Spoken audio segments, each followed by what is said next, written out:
We're live. Hey, this is Patrick Hillier. I am filling in for Bill Corey, the Cubist, because his hamsters froze to death tonight that normally run his internet, which is already usually pretty janky. And I have with me Eric Buscemi. Hello. So this is Patrick and Eric in the evening. There you go. So anyway, we are here to talk about PAXU, I believe is the general topic for tonight. Sure is. Are you gonna come to PAXU? You're gonna make a surprise visit at the last minute? I am not. You know, I had toyed with the idea, but we took the money that I probably would have spent on going for one day at the last minute and bought a couch, and it's actually being delivered on Saturday. Poor decision. I know. I'm not a very good planner. Hey, Ben's here. How's the weather in southern Wisconsin, Ben? Who needs to sit on things, Patrick, when you can come play games? I know. I could just sit on a game chair. Oh, Sean. Hello. I think Sean's never been in the chat room before. Sean's going to PAXU, I heard, on this weekend? All the Bits podcast. Well, I hope I get to see you there, Sean. All right, so you've been to PAXU. Let's talk. Let's start from the beginning. PAXU is in Philly, correct? It is in Philadelphia, but before we do that, you want to talk about a game we've played recently? Oh, we're supposed to do that. Yeah, here, totally off book. Yep. Go ahead. Would you like to go first? Matt Roy's here. Hi, Matt. I will go first. I'm going to talk very briefly about this for two reasons, because I know you and I are going to talk about escape room games at some point on our show. And two, there's not a lot you can talk about an escape room, but yeah, that'll be a short episode. I have self-deprecating humor all the time. So we got this out. I'd been saving this for a while for Alan to come back, because we like to do these as like a family, especially these bigger box ones. I think the smaller ones are better for one or two. This is a bigger box one. You know, it says it pays 2 to 8, so I got it out. And you know how like we gamers like to open the box and we put it, on the table next to us so you can see what you're doing. So I'd set that down in case I wanted to take a picture or something. We're playing the game for half an hour and can't get anywhere, and we have these slips of paper and we can't figure out what to do with them. And finally we get the cheat guide. Have you played this one? Yeah, not only have I played it, I know exactly what you're going to say, because I did the same thing. This? Yep. So there's a stupid freaking UV light velcroed to the inside of the box cover, and we had not pulled that out. It wasn't the slightest bit hidden, and it's so obvious too, right? If you look at the box at all. So we had given up at that point. We had gone through the answer book, and we're like, we must not have gotten it. What the hell's going on? And we're just like, for the record, I actually got the Kickstarter version of that, and there is a gag where you open one of the puzzles, and it's like the peanut can with the snake coming out. But they actually took it out of that version because who's it? Is that a Mattel did that, or Hasbro? Mattel, yeah. Mm-hmm. And they were like, no, like that could be like a lawsuit. It could hurt someone. So they actually they took that out of the game. That is funny. All right, so what is your game? Well, I actually just got a few Kickstarters. I just got Fireball Island, but I'm not going to talk about that because I'm actually going to wrap that up and give it to the kids. Nice. But I am going to take 30 seconds to say that when JR went around on his little tour and I got to play the updated version of Fireball Island, and I talked to him and I said, you have this scheduled to come in November. And that was like in, I don't know, March or whatever that went live. Yeah. And I was like, come on, don't have such a tight timeline. These things always run over. Like, if you have it set for November, I'm going to expect to have it for Christmas to give it to my kids. And he's like, it's going to deliver before Christmas. And I backed it, and they're the first company to actually like overpromise such a big game. I've had little games. Yeah, I've had little games come to me early, but this had, custom pieces, painted, expansion, everything, crazy. Correct. Yeah, I was dubious too. Well, now I want to circle back. I want to know why Matt Roy. Oh, because it was hard to reset. I really enjoyed that one, but I didn't even bother resetting it. I threw the whole thing in the garbage. Bill asked me last week, I think, when I talked about Deckscape, and he said, "Well, if you have games to send to people, send them to me." And I read about how you could reset this one, but I'm not sure I'm going to bother. This one's pretty hard to reset. Oh, yeah, and it's bigger. So like the unlock games and the Deckscape games, like you could mail those for like $3, but you're talking like $12 to mail that. All right, well, on to the actual game I want to talk about is another Kickstarter I just got. It's Architects of the West Kingdom. Okay. For like 6 months, I was calling it Architects of the Western Kingdom, but that's apparently not the name of the game because I got it and it's the West Kingdom. Anyway, it is by the same people that did the North Sea Saga, which I think is a trilogy of games, and this one it's similar to it. It's still a worker placement game. It still has art by the Miko, but it's no longer about Vikings. Now we've moved on to like a medieval European type society, though it's not named. It's not like one of those named cities like every other Euro game is. But it was really interesting. It's first of all, they fit a lot of games in a rather small box. I guess it's like a medium square box, so that is pretty impressive that they get so much stuff in there. And then the other thing is, it was highly interactive, like unlike a lot of Euro games. And one thing I've never seen with a worker placement game, you start with 20 workers. Like how many worker placement games have you played, Patrick? Like, oh, dozens. Yeah. What's the most workers you've ever had in any of those games? Yeah, I'm thinking like 6. Lords, where maybe you get 6 or 7 or 8, maybe. Yeah. I can't think of 20. 20. And you start out with all. It's not like you have to like have them go have sex in the love hut and make more or whatever. In like Agricola, you're not birthing new. You just start out with 20, and then you're just using them. And if you put one on a space, you get to do that thing once. But if you put a second one on that space, you get to do it twice. So it's at one point I had put like my 6th meeple on a space, and I was supposed to get like, I don't know, 2 gold coins or something, and I got like 12. And at that point, my opponents were like, "Oh, we can't let him do that again." So what they can do is they can use one of their workers to arrest all of my workers. There she is. And then it goes into like this holding pen, and then they can bring them to the jail, and they get a gold piece each for each of my workers that they hand in. And that's where it becomes a little mean and a little combative and interactive. It was very interesting. Had a very different flow than in other worker placement games because there was no resetting like in most worker placement games. Hello, Kimberly. Hello. How are you? I'm very good, thank you. How are you? Good. Well, now we've botched another thing. You didn't say whether you would buy it or play it or forget it or burn it, Patrick. Oh, werewolf game, and then I'm sorry. Yeah. Well, first of all, I got this as a really deep discount somewhere. I found it like $15 or $10 somewhere.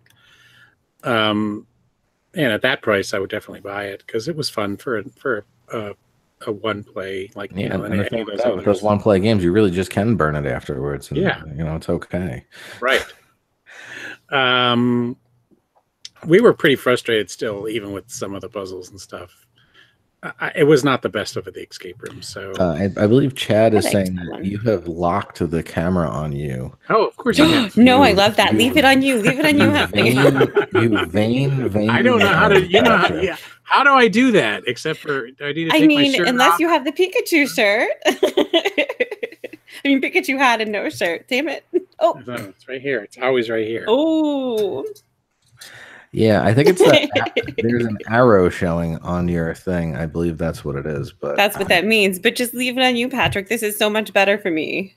Patrick. Okay. All right, yeah. I don't know how to do that.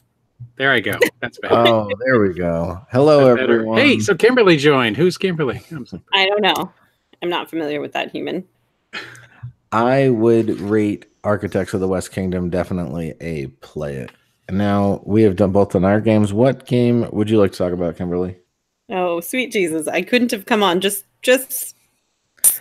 Just No. slightly missed that. No, Oh, you're an overachiever. Come You on, made you've it been on punching for like that. 8,000 games. What's been the favorite game that you punched lately? what my favorite game that I punched? I supervised the punching. Well, I had a cute boy punch and go, "This is your company." I want to play. What was it? Rhino toasting? Was it some sort of? I saw it in a picture. Rhino toasting? No, jousting. Some sort of. Oh! That is Daryl's game. Oh, Yeah, I know what you're talking about. I can't remember it now. I'm sorry. I played Sleuth. I don't have the details. You're talking about the classic Sleuth? Yeah, the classic game Sleuth. It's not my first Oh. play of it, but we did a big group play of it. Yeah. I mean, I did poorly because I forget to take very good notes. Yeah. And because we had too many people with the same initial for taking notes, so it was like too many M's, too many K's, and I kept screwing things up. But I always really enjoy Sleuth a lot. Sure. I don't have my IMDb. Oh my god. Board game open. Hold on. Boop, boop, boop, boop, boop. No. Let's talk about. I love movies. Let's talk about movies. We can talk about movies for a second.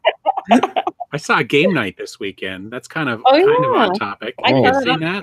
Look at you, Segway master, and keeping it board game related. Oh my goodness! I cannot get my phone to let me just type. Anyway, that was actually a really good movie. I enjoyed game night. It got a lot of crap for not being that good, but I thought it was funny. I mean, it's not, it wasn't about Euro games or anything, but it was a fun movie. I like you, and you can't think too hard about the mystery because it kind of falls apart. Like some of the things, like why would they have done that? Yeah, it's just. It was a fun date night movie. I went with my wife. Yeah.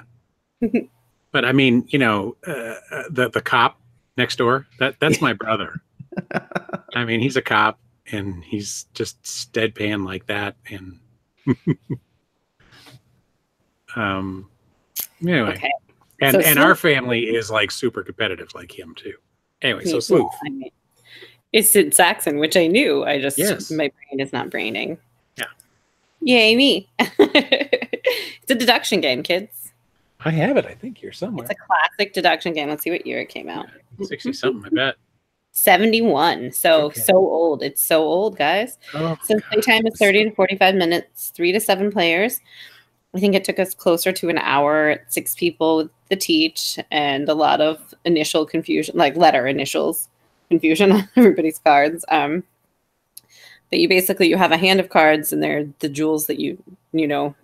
There's one jewel out of the game, and you know that the one's in your hand, and 4, I think, that are on the table at the beginning of the game, obviously not it. And you're trying to figure out what everybody else has in their hand, narrow it down, and guess the one guess, right? It's like Clue without a board. And it's good. On your turn, you play a card and you ask a question. So you play one of the cards that you have in front of you, not one of the jewels, but it'll narrow down 1 or 2 items. So it's either a type of jewel, a quantity, or a color, or some combination of that. And you can ask it directly to a person. So I could be like, Sharon, do you have any red opals? And she has to share in that information with you. Ooh. I beat you to that, I regret Patrick. everything so much. I'll like just every life choice that has led me here right now. Yes. She then has to say like 1 or 2. And then if it's a 2-item thing like that, then she has to show you the card. If it's just, do you have any pearls? She just gives you a number. Does that make sense? Mm-hmm. Yeah. So this game, you would say it holds up? Yeah, I think it holds up really well. And where would you put it on the Cubist scale? To buy it for me, but I like deduction. Do you own it? No, because I don't actually like to own games. Fair enough. I like to collect. I'll say this: I no longer like owning games now that I've moved house. But then I have to go see what were the chiropractor games now. we needed Kimberly to check on? Where's my list? I'm not wearing a tube top. What? Hi, Ben.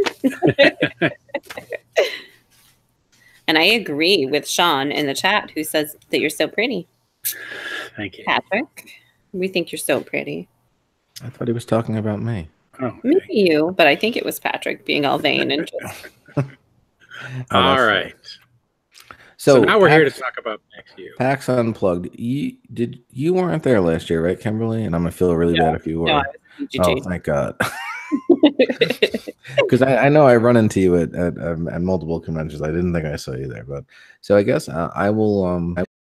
I was at the inaugural one, and yeah, that one was like really super close to BGG, so it was either or for a lot of people. And I think, I mean, it's still due to monetary reasons and flight reasons, it's still going to be an either or thing for most people. But the 2 week separation will make it so a lot more people, at least in the industry, that have a reason, like a work reason to be there, or like they're promoting games or whatever. So I think the turnout this year is going to be even bigger. Oh, yeah, That being said, the turnout last year was pretty killer for the first year, and PAX really knows how to run stuff and how to move people around and how to keep it from getting too crowded. Now, I will give the caveat that an online friend of mine, Brandon, who you know, Hi, Brandon. Kimberly. Why? He's all of our friends. G2S, I don't know why I own people. I'm sorry. No, I just meant like we've Brandon Rojas, yeah. No, because he's come to G2S. That's all. And for him, he said it was very overwhelming and overcrowded. But I'm a city kid, so I didn't find it to be that. It was nothing compared to Gen Con, Yeah. But it's not. Yeah, it's not a small local con. That's for sure. Philadelphia. How does it compare to Origins? Is a giant. It's probably similar. But if you want to compare the ownership of PAX and the ownership of Origins, no, I was just talking Origins size. loses every comparison there. Yeah. We know PAX, and I like Origins. I said this as someone that likes Origins, but PAX just has it together. They have this team of like enforcers wearing like the matching shirts, and they're on top of everything. And I was pretty impressed. It seemed pretty well organized. There was signage for everything. You knew they had a lot of stuff separated off into like rooms that made sense. Like they had all the classic games in one room. They had an unpub room. They had some sort of PAX name for it, but it was also sponsored by the Unpub network. Then they also had a whole separate room like that was often like a closed off area for RPGs, so they weren't overwhelmed by the masses while they're trying to, create their narrative stories and whatnot. And they had a stage in the back, and then they had a whole like collectible card game, not whatever card game area. It wasn't all collectible card games, but it was kind of like the tournament card game area. And so this would be all Keyforge. I actually brought my 6-year-old son with me, and we learned how to play Pokemon together. Oh, there we go. And he got to keep some Pokemon cards for like $10 entry fee. So he got That's some cool. Pikachu cards. He was pretty over the moon about that. Yeah. And yeah, they have a family day on Sunday, and it was super kid friendly. I had my 6-year-old and my 9-year-old with me. Well, they were 5 and 8 then, actually, to be fair. And they had a ton of fun. And we walked around. And the one thing I will say that I noticed last year, obviously I don't know if it'll be the same this year, but last year it was very gateway game, intro game, family game. Because it's PAX. Yeah, it was. That was a lot of what, so it was great. I happen to like lighter games because that's what I get to play. I like heavy games too, but I don't get the pleasure of playing them very often. But lighter games I could play all the time with people in my life, family and friends and stuff, and then with my kids. So taking them around, like every booth had something they were interested in, which was just great. And then we came home with a few things. They got this Maze Runner game, which they take magnets and make it. It was a blast. It was a cool thing. That's cool. I will have my kids. Hi, Netters. Oh, you're gonna have your kids? I will have my kids with me the entire time. 16. They are 9 and 14. Okay. What did you say? And you're allowed to have kids other than Sunday? Nobody told me I couldn't. Okay, I have no idea. All I know is that it was Family Day Sunday. I think it's just discounted on Sunday. Oh, I get it. Gotcha. Okay. But I'll verify now. I mean, forgetting my small recap of last year, what are you excited about as a first-time attendee this year, Kimberly? Nothing. I'm going for people. I like my people, so I'll say people. It's probably way too many humans for me, but I don't get to see people like you all that often, so yay for that. And I have lots of friends who will be there.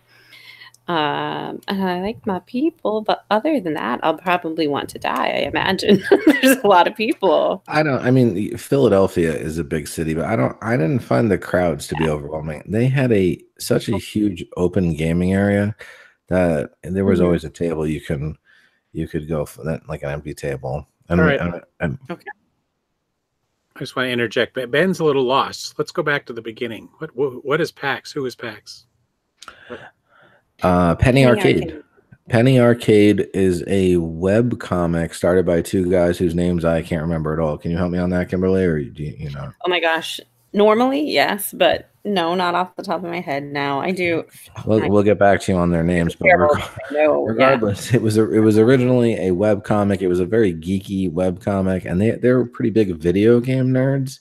And then the Penny Arcade Expositions, PAX, then shortened to PAX, were originally video game.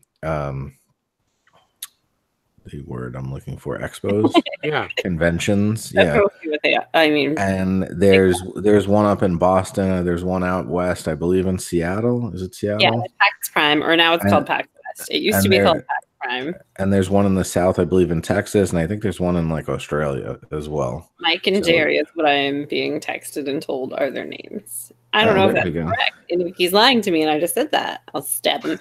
But no, Jerry rings a bell, yeah. But yeah, so that's what PAX is, and they've always had like a board gaming section that was always like a minor, tiny bit of PAX, or at least recently they have, and they decided to branch out to PAX to PAX Unplugged, and just have a tabletop focused convention. And I think they really nailed it. You know, year one. I mean, I will say, obviously, if you're going to compare it to BGG, their library failed huge. I'm wondering if I should take Ben's comment at face value or sarcasm. Am I lecturing now? Adam and James, the PAX Lab founders.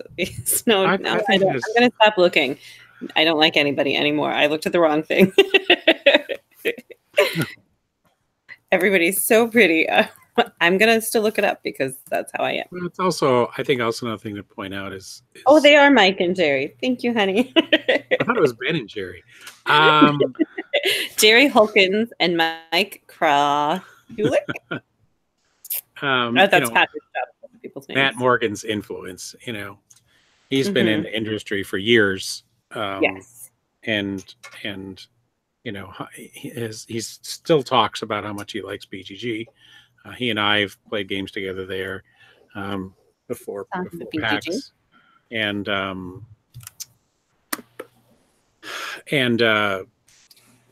you know, I think this is kind of his thing, right? He's the one that's running the Unplugged. That and wearing an Azul shirt, an Azul suit. It's amazing. I got to see it in person at BGG when we were hanging out. It's so good. That's pretty scary. It's so good. Is it? I was excited when I saw Matt walk in, and I was like, "You wore it." Yes. That is great. So anyway, so basically, the concept is they had small board gaming things in these other PAXs, and they decided to create one that was more focused on strictly the board gaming. Do they still have video gaming stuff? I'm sorry if you mentioned that at. No, it's Unplugged. It is PAX Unplugged. Right. Maybe in like 5 years from now they'll add a small video gaming section. It'll be like PAX Reversed. I don't know. Yeah, that's what I was just gonna say. No, it's Unplugged, and they, like I said, they have a very small library. But last year, what they did was they went to Essen and brought home like all the hot games from Essen. Yeah, and they had all the I'm assuming they asked all the vendors if they wanted to donate to the library, and a bunch of them did. So that was their library last year, and now they've been to another Essen, so they'll have another crop of hot games. And they actually put up a geek list with what games there were, and it was pretty much all the big hits from Essen. So. And I'm sure they'll get more donations from the library from the vendors who want their games played and purchased. Yeah. So, but yeah, you know, it loses to BGG on that account, but the food options are better. I promise you. I mean, if you like eating anything. So I imagine that there are more options. Yep, there's a market right across the street from, I believe it's called the the North Market is the one in I think it's Ohio. Reed's. North is the one. I think it's Yeah, called like well, Reed's Market or something. Train? No, whatever. I just There, looked a little bit ago and I already don't remember. there is a market right across the street from the convention center, and it has a bunch of really good stuff in it, including excellent donuts. Awesome. Yeah, donuts. Now, how about the hotels and stuff? Is it? Yeah, pretty it's a convention center similar to the Origins Gen Con model, where there's a whole bunch of attached hotels, and then surrounding that, there's some other more pricing friendly options. Yeah, there's definitely. Sean is asking about the bathroom. Wait, Patrick and I ate a meal with Sean at Origins, and he didn't make it through the meal before his tummy hurt. So I Yes. understand his question. Oh, Sure. Well, that, and also that's where they hold their meetups. You guys are terrible. No, really, that's what he says on their show. Okay. This is where I know who Sean is now. Hi, Sean. Sean from all the When we had Sean on the show, and I was like, "Oh, you do a thing?" For what it's worth, Chad and Netters, I'm like super excited that BGG is going to a better location and we'll have better food. Yeah, Some people are very like clicky with the PAX versus BGG thing. Like they want theirs to be better. And like, look, PAX Unplugged is way closer to me. I can drive there in less than 2 hours, so I'll probably always go to that one. But that doesn't mean I want BGG to be bad. So many friends go there. I want that to be awesome too. Thank you. You want me to be able to eat food and not die. I want everyone to be able to eat food. I went off premises so many times at BGG this year. The reading terminal market. There you go, Patrick. That is the name. Oh, there we go. I could read. That was close. Yeah, and I said railroad because I was thinking of the Reading Railroad from Monopoly. So we're both halfway there. Sure. So, all right. So yeah, I've flown to Philly. It's a hub for me to fly to, GSU or anywhere out the East Coast whenever I head that way. So it's very accessible. It's actually a really great airport, having flown a lot and gotten stuck in various places. Anyway, so I think it's pretty accessible. I don't know how to get to the airport from anywhere because I only use it as a hub. But I think I read, because I actually looked into going a couple weeks ago. I think there's a shuttle or a train or something that goes from there up to the convention center. So it seems like it'd get pretty easy to get to. Yeah. So one thing that I think that's nice about it is I see pictures of people getting their badges in advance. I think the only other convention I go to that does that is Gen Con. Mm-hmm. You have to pay for that. Did you have to pay extra for that, Eric? I got a press badge, so I have to pick it up. Okay. So I don't know. And I wound up getting my family badges, but I did that at the last minute because I wasn't sure if they're going to be able to join me. Right. So that was past the mailing deadline. If there was a fee, it was something nominal, like just to mail it, I believe, like $5 or something. But I'm not 100% on that. Sure. But mailing it is nice. So you said they don't have much of a library, though. So what do you play when you get there? Do you have to? Well, there's like the SN games. There's the new releases. Well, yeah, like I said, they had a bunch of games, just nothing like the obscure games and the older games that the BGG library has, and also all the there's a huge, unlike BGG, there's a huge vendor hall there. So you might do more demoing. Yeah, so there's plenty of stuff to demo and play in that regard. And there was the Unpub room and the classic games room, and the RPG room as well, if that's your fancy. So there was stuff to do. But then again, I also drove, so I just brought a bag of games with me. Like I know this weekend I'm bringing Belfort because when the Kickstarter for the reprint of Belfort hit this earlier this year, I was like, oh, I should probably play my first edition Belfort that I've had on my shelf. I think Belfort. I would And say I'm that with not you. I'm not one of those people that have large shelves of opportunity, as Patrick calls Yeah, them. look behind I him. play yeah, Patrick's only played 3 of all those games. I meant behind you. You have nothing No, behind you, you've got Oh like. no, this isn't my game room. This is okay. my office. The game room Okay. is next. I don't have the computer hooked But up. we're enjoying picking on you, Eric. Let us Yeah, have this well, thing. that's totally fine. I'll go for it. What on earth was I saying? Oh yeah, the games I'm bringing. So yeah, so I'm gonna bring Belfort. I never have 3 players to one that want to play it. So I set that up with some people that I know. And Chris Kirkman actually volunteered to teach it to me. And I'm gonna bring Akrotiri for some moment when there's only 2 players around. And Awesome. I haven't played that yet. I'm bringing Architects of the West Kingdom on request from a friend, and I'll just throw some other random stuff I like in the bag. And you know, I'll fill up a bag. I didn't even consider bringing games. Yeah, I thought about bringing Fireball Island, but again, I want to wrap it and give it to the kids for Christmas, so I kind of want it to be sealed. Yeah. So Catan Studios is going to have a booth. Do they still exist? yeah, there's a lot of Catan stuff. Catan or Catan? Look, they all. Way it is. The company says it both ways. I actually tried to get this figured out at BGG. They don't seem to stick to one. So you know what? You do you. Just go for it. Oh, all right. Here's a thing. What's with the pins? Yeah, that's a Penny Arcade thing. It's Penny Arcade is what it's called. I don't on their map. I don't know. I mean, I was there last year, and some of the companies got into it, and like Restoration Games was one of them. They made pins. They made those nice pins last year. And Jake from Draft Mechanic was like, "Oh, get me those pins," and I was like, "Okay, why?" But I mean, yeah, people like to collect stuff. I don't know. Okay, it's just a thing that they do at PAXUs. I don't. Yeah, that's like their jam. I was just at Disney World, and that's big there too, and I didn't get it there. Oh, let's give our kids sharp objects. What could go wrong?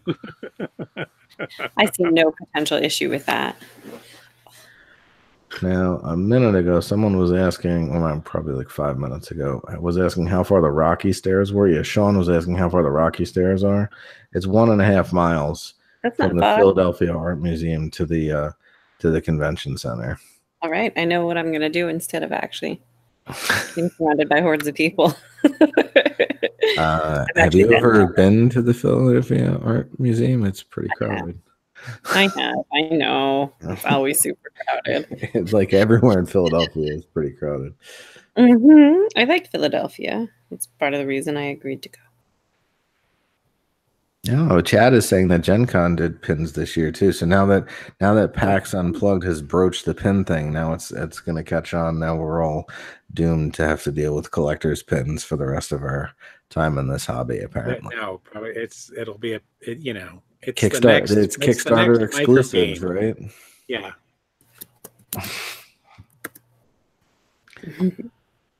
All right. So do they have much of a free play area? So when you walk, like I said, there's all those little rooms that I'd mentioned, but then there's this one big room. You know how Origins has like the 3 rooms, the hall A, B, and C? Yeah. Sorry. What is that? Was that a Twitter alert? Because Brandon messaged us. Yes, that's my Brandon message. It's supposed to be quiet when my phone's turned upside down. Yeah, we see how well that worked. So yeah, it's kind of like if you took hall A, B, and C, and it was just one big room that size. Okay. Oh wow. Maybe bigger. It was like an airplane hangar. It was huge. And then like the right, we'll say third of it was the vendor area. And that had, even like a third of it had like tons of vendor area, tons of booths, you know? And I know that there's even more this year, probably because it's not so close to BGG and it's not so last minute. So like it pretty much, if there's a vendor you're interested in, they're probably there. And then the other 2/3 of it were more or less open play areas. Some of them were reserved for like the tournament card things, and there was a little stage in the back where they do what do you call those things? People speaking. Panels. Panels is the word I'm looking for. They had panels at the stage in the back, but like 2/3 of an airplane hangar was just tables and chairs. So plenty of space. Okay. So you gonna bring any games, Kimberly?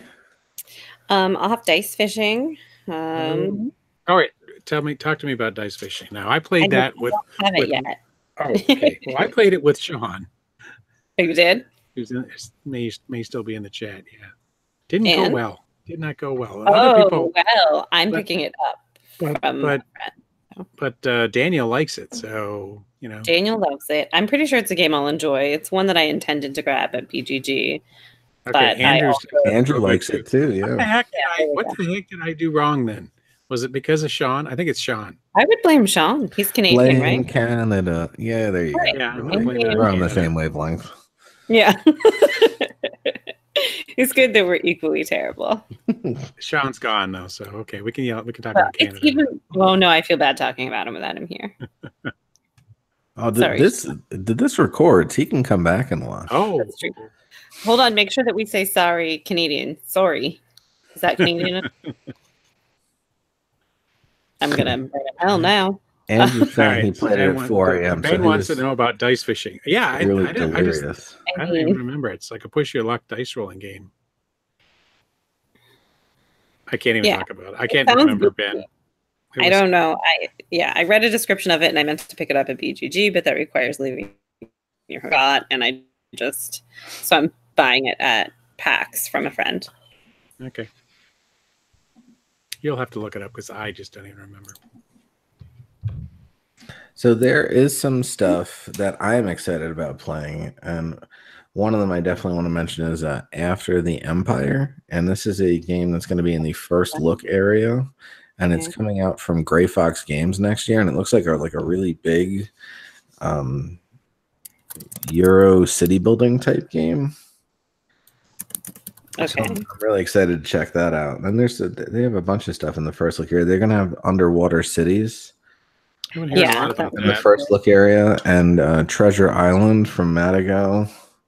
And what else? And Tatua Hukin. Almost all of these games in my room at PGG because Andy had them in suitcases and he wasn't staying on prem, and he was just rolling them around. And I was like, "Do you want to stick those in our room?"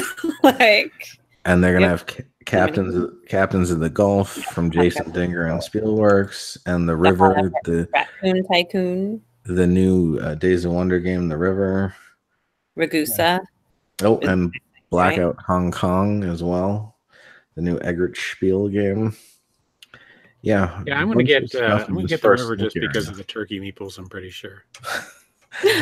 Oh, and Pipeline, which I'd like to check out. Ryan will be there. Oh, I plan to. Oh, you know Ryan, right? Yeah, Ryan Courtney. Yeah, you know Ryan. Of course, you know Ryan.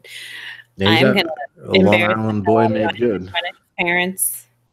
Oh, Chad is saying The River isn't fantastic. That's surprising. Days of Wonder puts out like one game a year. But turkey meeple, Chad. So does that even matter? He's saying that The River's a turkey, huh? That's it. I have a lot of regret, just so much. I'm trying to think of what other games I bought because of just the bits, you know. I mean, I just bought Yeti spaghetti because you kick, you know, your Yetis kick little poop shaped meatballs. Oh, really? It's right up there with the monkey game with coconuts. Coconuts, yeah. It's coconuts. Oh, we have a with person Yetis. showing his game at G2S where it's a dexterity roll and write game, and your birds flying from nest to nest and pooping on different things in the city. That's how you score. It's actually really cool. Wait, that's what's her name's game. Oh, it's a boy. Oh, then it's not what I'm thinking of. There's a different bird pooping game from the belt winner. The bird pooping's all the rage. Geekway, Kathleen Mercury. Kathleen Mercury, yeah, she did dragons. A bird pooping game. No, it got redone as to dragons. It's okay. dragons, yeah. I'm sorry, this is the dragon pooping game now. It was a dragon pooping game. Thank you, kind sir. I'd have to look back so far in I have been to just nonstop conventions lately, and I can't even. But yeah, Pipeline will definitely be there, and Capstone will be there showing Pipeline as well. Yeah, so there's definitely and what I'm feeling about PAX is that it's now like the last convention of convention season. Mm-hmm. Yes. After this, we go into the holidays, and then January and March is when. What's that? I have OrcaCon. Oh yeah, and look, there's little conventions every month now, but I mean, like we won't start up the major conventions until spring. March, yeah. So this is kind of like publishers' last chance to hype something. It's like here's all the things we either released at Gen Con or overseas at Essen, So it's like just like one last push, and it's for the consumer. It's like it's kind of cool because everything for the year is out now. Like no one's holding off on releasing anything. If it's not out now, it's coming out in 2019. So it's nice. I couldn't make it to Essen. It's in Europe, in Germany. So now they're just gonna bring the things back here to me, to my backyard. That seems a little bit more convenient. Yeah, and I don't have to like pay to ship it back or do thing where you're cutting up the boxes and. Oh my gosh, I have such a hard time watching them cut the boxes. I'm like, no, don't do it. that hurts my soul. Also, they put all the pieces in like one bag together. I'm like, I'd never properly sort that. Just cry. You just cry. I'd be playing games with the wrong dice from that point forward. Oh, you rolled the fireball. There's no fireball in this game. Oh, there is now. Because I put all my games in the same bag. Every game is better with a fireball. Right? Hey, I did something totally off topic here. Did totally something unheard of. I went out Black Friday, bought about 8 new games. That's not unheard of. I was like, what? Yeah, that's like Tuesday. Yeah, I know. I have opened, punched, and looked at every single one of them. Oh, I really thought you were going to say played, and I was going to be like, really? Baloney. No way. I played about 4 of them. That's pretty good. For me, that's amazing. That sounded terrible. I love you so hard. So, speaking of like random things, so earlier today, I'm looking through all the. Oh, it's my dog. I'm looking through all. I want to feed the dog. It's Pet Corner. Here we go. There he is. Can you see him in the background? That's my pit bull. Yeah, my baby. Okay. Back on topic. Yes, back on being off topic. So I'm looking on the internet today about what is going to be at this convention, and I was looking through some emails I got to the Punchboard Media account, and I saw this one email. I'm not gonna name the game because I already can't remember what it is or who the publisher is, but it was a smaller publisher at and I'm looking at the game, and the game sounded interesting, but I couldn't figure out if it was competitive or cooperative from the description. I'm like, I don't really love cooperative games, but if it's competitive, I'll go check it out. And then I'm looking at all the press info, and it doesn't say. And then I was like, oh, let me just look on BGG. It'll be there. It didn't have a listing on BGG. So now I'm like committed to figuring it out. Like now it's just like a mystery that's tugging at the edge of my, my sleeve. So I went on their website, and I'm like looking, and their website didn't have that pretty key piece of information.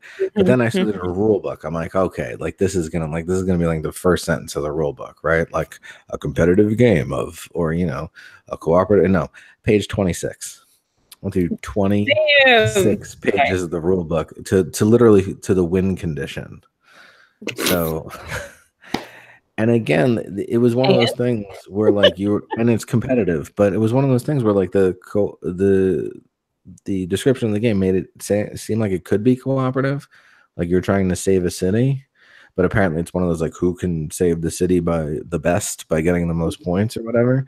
And I was like, and I agree, Ben. That's a bad rule, but also it's like even worse marketing and PR. Like people should know from like looking at a one sheet of your game if it's cooperative or competitive, how many people it plays, and how long it takes. Like I'm not asking for a lot.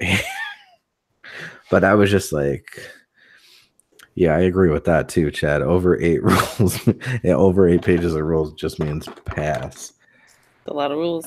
Are there a Bear lot of Valley? rules in Bear Valley? Oh my God. It's like It's a 85. Chuddick, right? Oh, that's a Crawl Cheddick game, right? Yeah, that's It's a the one of the friggin' worst. Chuddick. It's the worst Chuddick. Did Chuddick's that but yourself.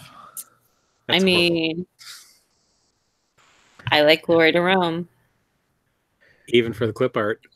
even for the clip art. No, And your now bajillion I'm like dollar version. doubly mad at Glory to Room because I saw there's like this beautifully made European white edition. Yeah, I'm working on it. Oh, there So I was is? like, oh, Is it actually pretty? yeah, there's like 2. Yeah, it's gorgeous. Yes, I'm Art? working on getting a copy. There are like 2 super ugly American versions. Oh, the yeah. the original version and the black box version. I don't care if they come. I will Patrick die on is this. gonna cry in a corner. Come fight You don't me. insult that black Come box. fight me. The black box edition is ugly as hell. Look, There, I said it. thought it was clip art. Okay. What's up, Daniel? That's an insult to clip art. I thought it was it's not, it's clean, it's concise, it's easy to read, it's I don't actually dislike it. I thought that it was clip art and Patrick had made like a fan PNP version of the game. I thought that the first time that I saw He's just about Food that. Chain, I saw the board for Food Chain Magnet. I was like, oh, someone PNP'd this. Yeah, that's valid. Any of those games kind of, yeah. When you pick up the box and it's just wide on the back. A $60 game, be like, oh, cool art is definitely not a thing we care about, and that's okay. They're like, if you're not buying this because you heard that it was the heaviest game you've ever played, then you're just not buying it. We're not describing it to you. Exactly. No description for you. No description for you, boo. And that's okay. But as usual, we have strayed far from the topic. So Daniel, you're gonna be at PAX Unplugged, right? Daniel Newman is going to run through PAX Unplugged for 12 hours on Saturday. And high five, everybody. I just want to know if he's going to be showing off his newly signed game. Ooh. Not called Dead Man's Party. I forget what it's. Dead Man's Cabal. Dead Man's Cabal. Oh my goodness! When Daniel got just a chunk of the art on the cover, and it was like, "What does this say?" Because he didn't know they changed the name, and you couldn't see the word Cabal. We could just see the bottom of the word Cabal. It was like, that's definitely not party. Dead Man's Cabal. I really like the art to that game. I don't love that they changed the name. I like the Oingo Boingo reference. I don't know. Me too. I'm still gonna listen to the song when we play it, just on loop. And they can't stop you. That's right. No, somebody actually will come Take out that, and John Gilmore. Somebody from Oingo Boingo themselves. They just show up. Oh, or maybe they just come. They shut off the recording and they play it for you live. Oh, that'd be nice. They probably need the work. It's like the commercial where they're playing the final countdown in the break room while the guy's microwaving a burrito. Yes. That's exactly it. It seems normal. We're good. We're good people. So, has anyone played it? Speaking of that, let's talk about Daniel while he's. Let's just talk about Daniel. Have we played Daniel? Yeah. No, I meant Dead Man's Party.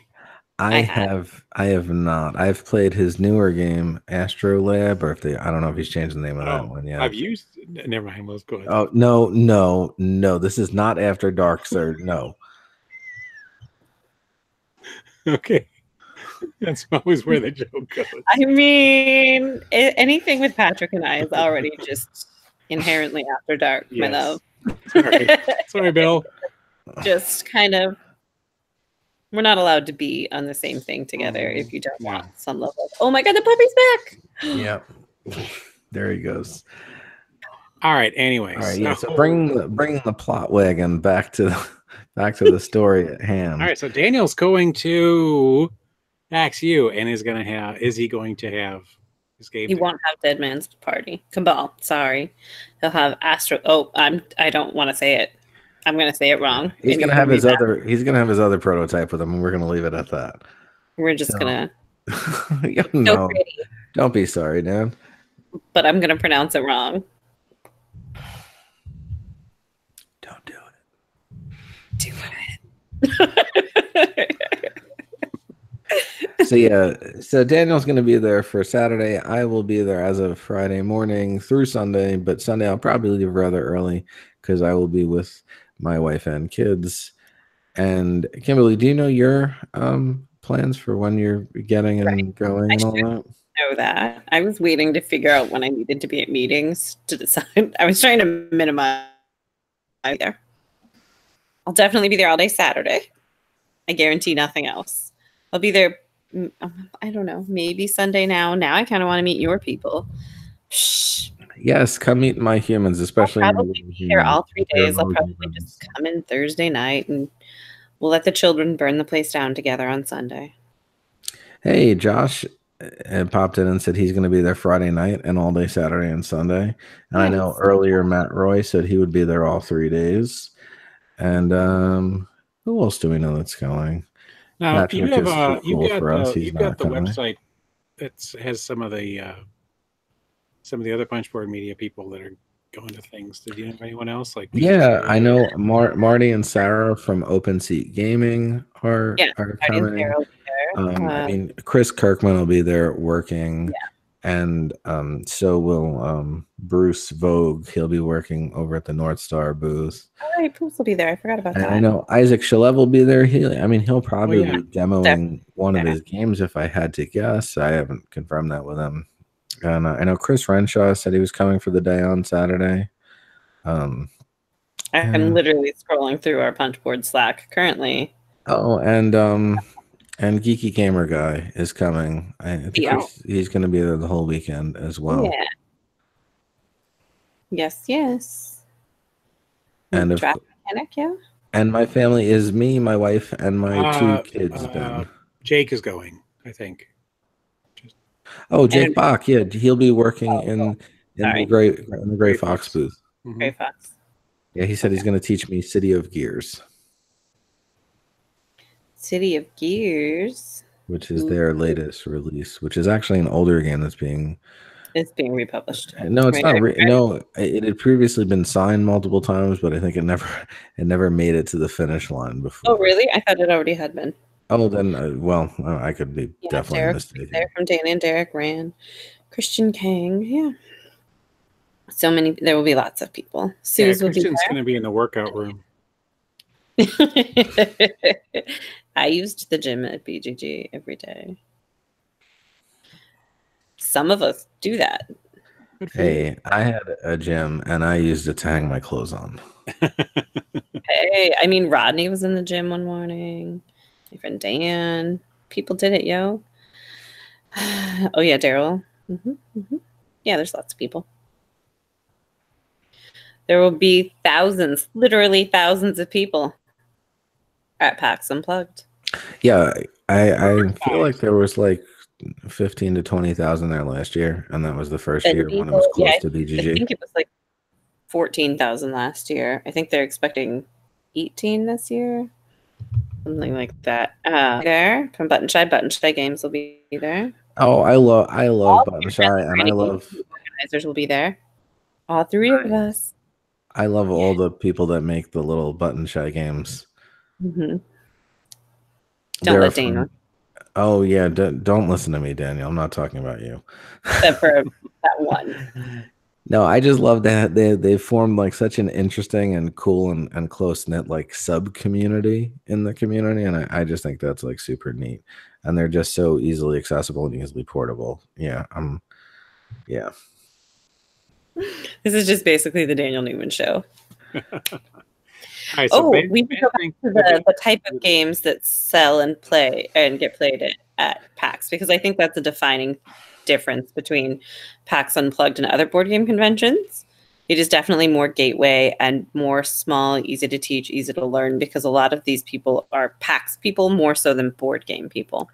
Yeah, and people that have never been to a convention before. I feel like there was a lot of that last year. This was like their first convention. And I know some publishers had a really hard time selling games and did really did really poorly last year selling games because they just weren't targeting those people. Peg the audience well for the first year. But and then you have a publisher like Capstone, which makes heavier games. But what did they have? They had their giant climbers on a Lazy Susan, and that's bright and colorful and block stacking and fairly easy to learn. And I'm willing to bet they sold a whole bunch of those, even if they didn't sell a lot of copies of Hushbull Connect or whatever else. They were probably not. They had probably won't be pipeline excitement, but except for those of us who are already kind of entrenched in the industry. But people like Button Shy killed it last year. Tegmeyer did so well. Yeah, that makes $10 sense. Price point, 2-minute teach. It appeals to a broad range of gamers. There's a variety of different themes in the games and play and player count. I think that probably helped. But some of the big ones that kill it at BGG, like Stronghold and Portal, didn't sell well because they had like Terraforming Mars and First Martians. And that's not the crowd, right? Right. But now they know. I'm just waiting for Patrick to comment on First Martians. I mean, do you remember how sad Chevy looked in the booth at BGG last year because it was just him? And they had the tiny booth. Look at last year at PAX. All I got to see was a cardboard cutout of Stephen. The Bonacore. That was right. But you have to appreciate the fact that he knew he wouldn't be at both, and he had that made of himself. I thought that was a good goof. I went through and looked at the pictures post Unplugged of all the people who had no idea who it was. They took a picture with the standee, and that identifies, but that really helps identify, like, that's the crowd you get, right? Like at Origins, at Gen Con, at BGG, the bulk of the people who know who Bonacore is. At PAX Unplugged, people were like, why is there some weird dude standee? Like, what is this cardboard cutout? They were like, oh, he's probably some astronaut, and this is to promote the Mars game. It was a lot of people that were like, look at my best friend, red shirt. They just stick a Star Trek pin on him. There you go. And just a lot of general. And then they just behead him before the end of the weekend because the red shirt never makes it. Oh no. Yeah. This year we'll have real Stephen. I will say, I think we both agree that the heavier and more involved games didn't seem to sell well, but they did demo well, because I remember I went to demo Root at PAX Unplugged last year, and it was very hard to get the time to get a slot to demo it. I bet Root falls into another weird category though of the cute cartoony thing, right? Like it looks very different than it is, so it probably draws in a crowd that then sits down at the table at a show like that and is like, what have I done? Yeah. Like, it's a pretty fiddly game with all the different rules for the different that is a fit. And I know people love it. It was like shooting up the BGG rankings and everyone couldn't get enough of it, but I demoed it and I was like, yeah, I don't know, that was all right. And I demoed the Vast Mysterious Manor at Origins, and I prefer that. And I don't know what that is, but I think you're pretty.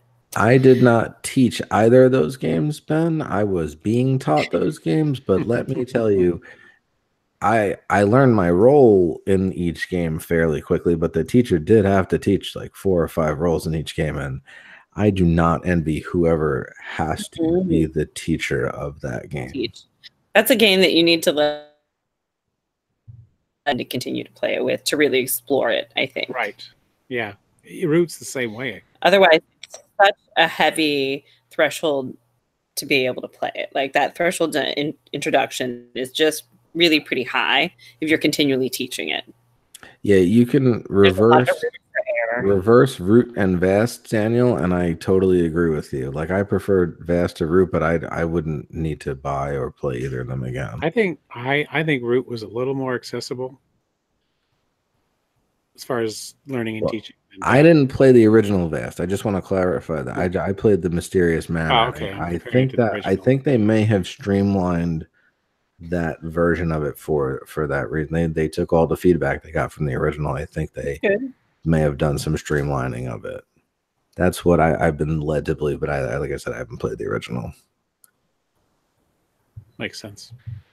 I wonder exactly what games some of our big publishers are bringing. Like Stronghold will have the new small box Freedom and Freeze thing. Oh God, Well, what's it called?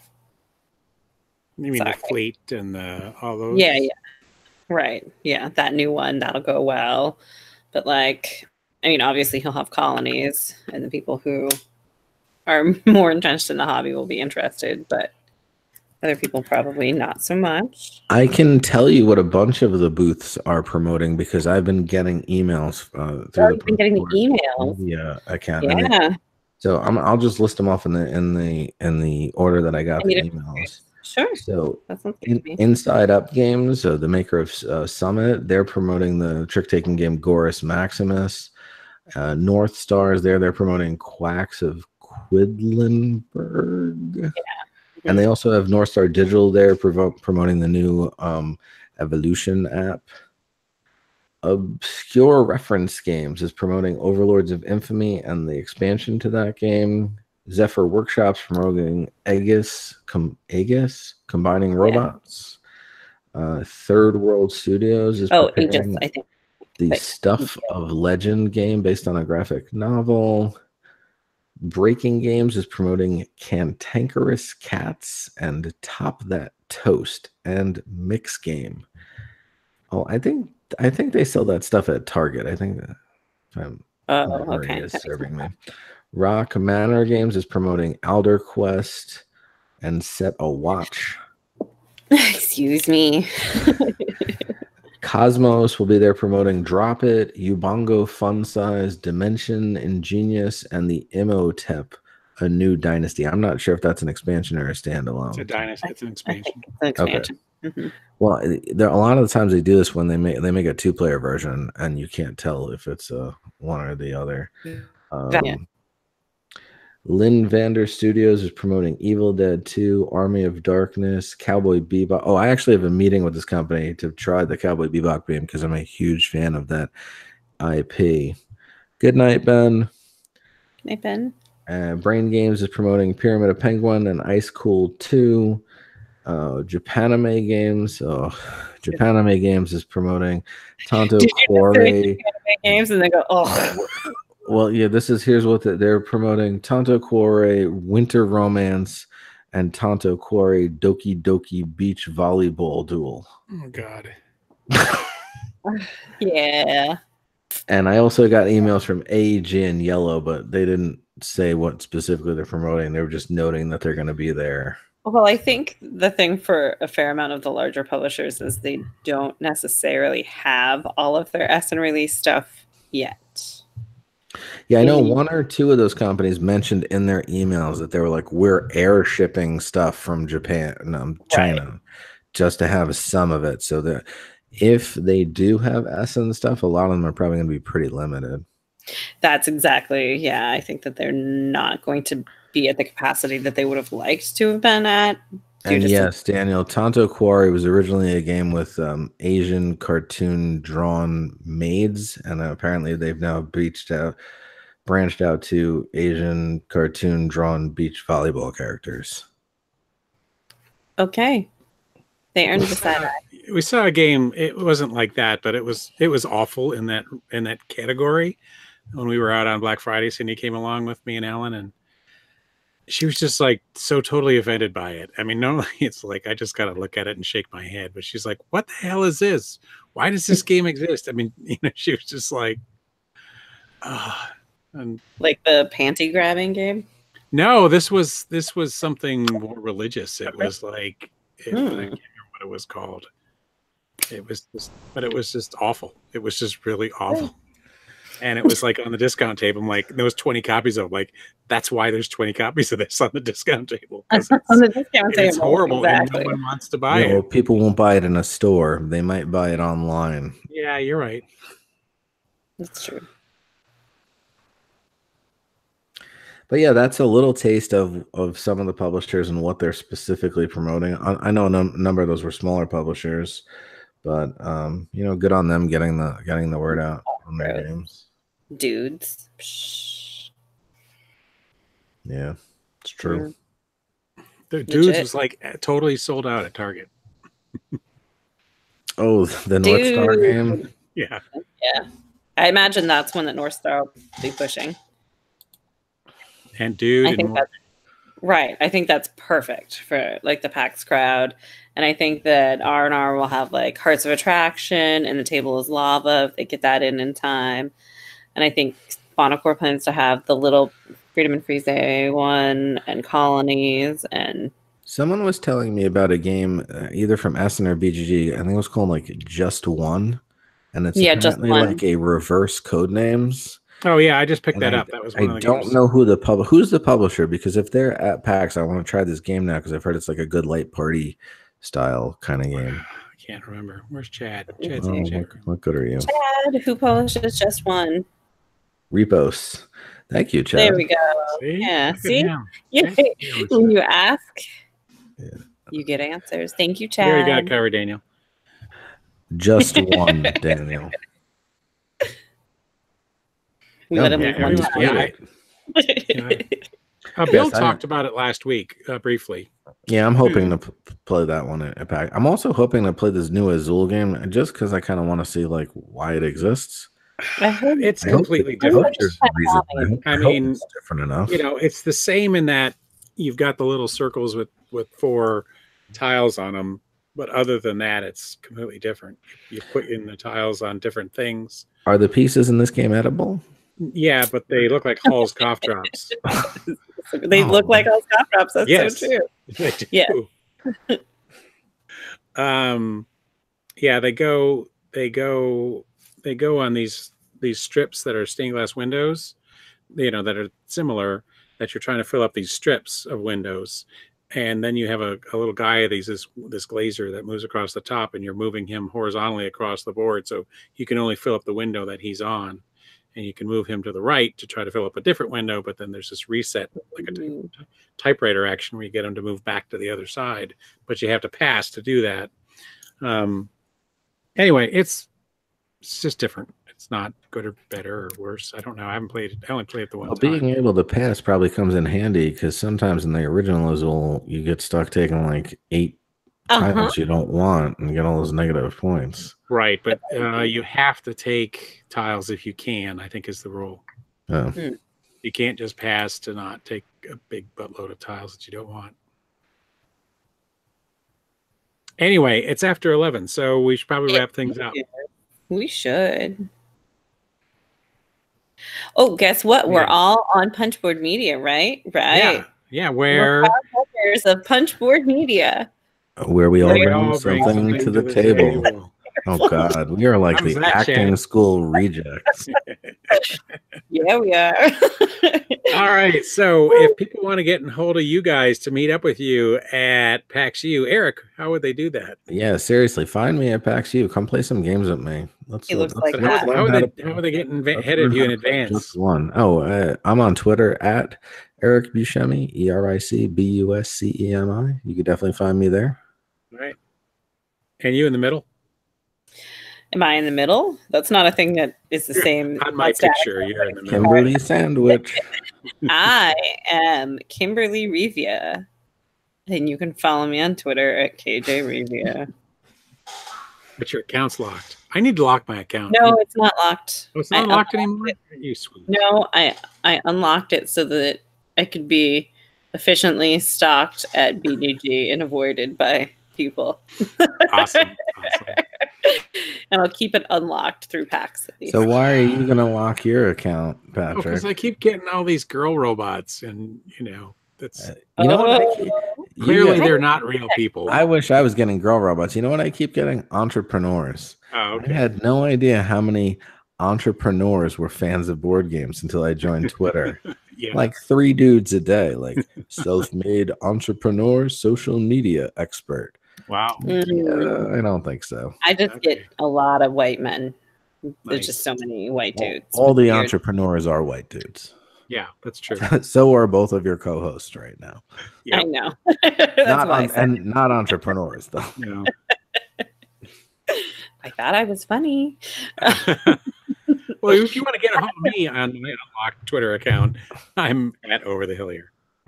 Woo. All right, Oh, folks. I'm going to Game Summit. I forgot about Huh? that. Oh, yeah. I'm going to Game Summit too. Yeah, so I kind of hinted at that a little earlier. So after PAXU is over, the next big convention is Granite Game Summit, Granite Game Summit, March 8th through the 10th. where all three of us will be there playing games. All three of We will us will talk be about that. there. Where we Oh, all play games at At a tables At the table. in New Hampshire. All right, I'm going to shut this off now. Let's do it. Good night. Bye. Good night.